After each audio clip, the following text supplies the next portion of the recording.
What's going on, man? How are you? I'm doing good, man. How are you? Doing well. I appreciate you taking the time as usual. How does this one feel after all these fights you've had through your career? Any different? Is it nice to fight on the East Coast? Any certain vibes coming into this Atlantic City bout? Well, it's been pretty chill, it's been a while from me being on a fight night and way less media, less on the schedule. So it's been very relaxed. Weight cut's going good. Camp went great. I'm excited to go out there and showcase the skills. Just kind of take us through from the last time we saw you until now. I guess how did things go? Because I think a lot of people came out of that bout thinking you were going to have some physical, injuries to deal with, and it seems like this timeline, this turnaround's not that bad. So I guess what was the impact mentally, physically, emotionally coming out of the fight against Tavares? Mentally, I actually felt great. I was happy and just proud of myself for getting back in there for everything I've been through. Obviously, the fight didn't go according to plan. I got leg kicked to death and broke the other leg, so it was a disaster in that regard. But mentally, I was like, I had fun in there, felt relaxed. It was fun to be back. But, obviously I wasn't happy that I didn't figure out a way to win, and get leg kicked to death. So I'm excited to get back in there and not let that happen again. Yeah, what do you feel like went wrong? Was it just that, kind of some technical stuff, some defense you could have done better? Was it just once the injury came, like there's only so much you can do? What was the... Well, the first in my head, I wasn't expecting that, to be honest. I was expecting Tavares. I thought he'd like to be in the pocket, throw, and evade takedowns, but I didn't expect him to be kicking and running like that. Which obviously hindsight's 2020. You break your leg in half like I did. You have to expect these guys coming at your legs, but we really didn't. That wasn't even like a thought, honestly, which is crazy. We should have thought about that, and I probably should have watched more fight on Brad Tavares because apparently he has a lot of leg kicks in the UFC.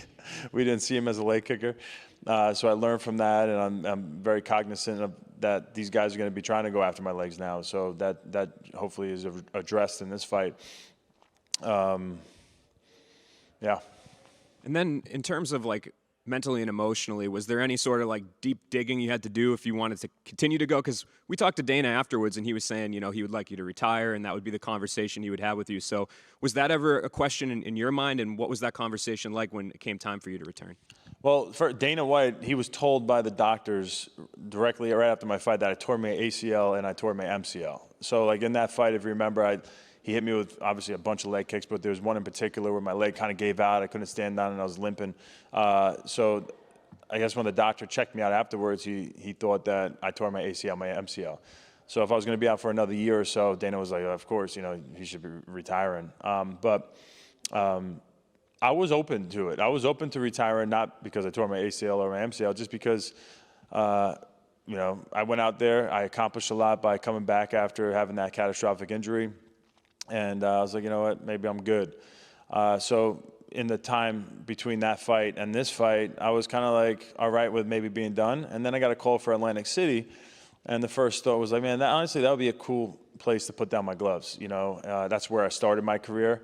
This is like kind of my old stomping grounds. Before MMA was where it's at today, MMA wasn't legal in New York. And so all the fighters, we had to fight out in Atlantic City. So that's where I started my career. And I was like, it'd be cool to end it there. But as the fight camp began, and I started taking this all natural supplement, TrinityGoldNutrition.com, to get it, it's been really life-changing for me. I'm not dealing with the pain. I wasn't able to circle to my right before that last fight, because the pain in my leg.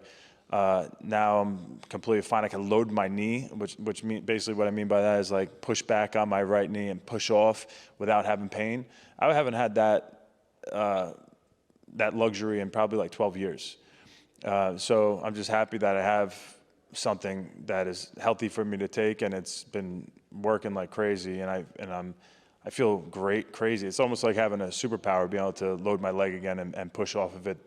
A lot of my fighting style is very front leg heavy because the back leg was always pretty shot.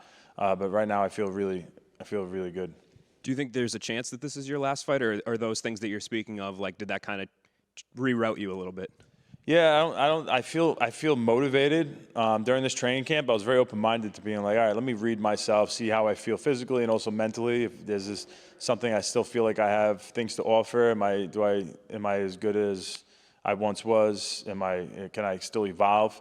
And as the camp went on, man, I really think, like skill set wise still, and I think better than ever, if you take one skill at a time, I don't think there's really anybody in the UFC in any division that has the skills in stand-up, the wrestling, and the jiu-jitsu like I have. If you put it all together and average it together, I think I'd be right on the top of the list. So I got to be able to put it together and perform, you know, in the cage. But during the camp, I was looking world class, you know, and yeah. We spoke to him a little while ago, and he was talking about how when he was a young fighter on the come up with just a handful of pro bouts, he remembers watching you and Anderson when you beat him. He was working security, and so he's, you know, you're somebody that's been on his radar for a while and inspired him. He called you a legend, I believe. So I know, you know, you still have more fights to fight, as you said, you got goals, but is it cool to know, like, regardless of what happens from here on out, that you kind of do have that sort of impact on the sport that will always be there? Yeah, I'm very grateful for the career I've had and everything I've accomplished, but that doesn't give me like complacency. I still feel like I have more to offer and more to show. You know, I get to show it in the gym and people talk and like, oh my God, you're good, but it's one thing, you know, you have to go out there and do it under the lights and be able to showcase that. And so I feel great. Everything is amazing. The weight cut's great. The body feels amazing, better than it's had in years. So let's see what I got, man. I think I could surprise some people. And if I can't, you know, we'll see. We'll take it from there. You know, if I'm like, oh crap, maybe I'm not, you know, performing the way I feel like I could, then I'll rewrite my story from there. But as far as now, I'm, you know, optimistic about the fight and the future.